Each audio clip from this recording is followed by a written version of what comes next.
When you were arrested, what was the reason behind not connecting with your embassy or having your wife go and do a media conference? I think that that was part of my personal experience that time. It was so, on the so deep level in my soul. I wanted to be identified with the brothers. I don't want to make it any special that I was there, because my brothers were there too, and they've been going through this hell the entire life. So what is so special for me? I want to be unified with them in their suffering and not exposed, because none of them want me to share about their suffering.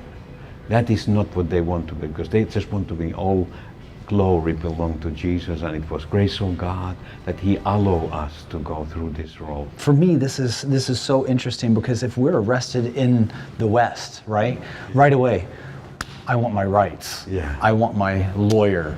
You have laws that govern you, and I'm going to make sure that I get what I deserve. Many of them have died in these circumstances, and it's only the family that then will be informed that, oh yeah, you're that person, beloved.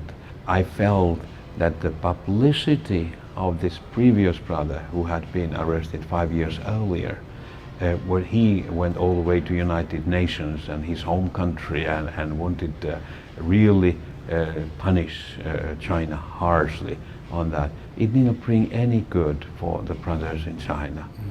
So their situation was completely unchanged. 5 years after, when I was arrested, they were treated in the same way. And so I saw them as they were piled there together in like a huge mountain of people. There would be 20, 25 people in every pile.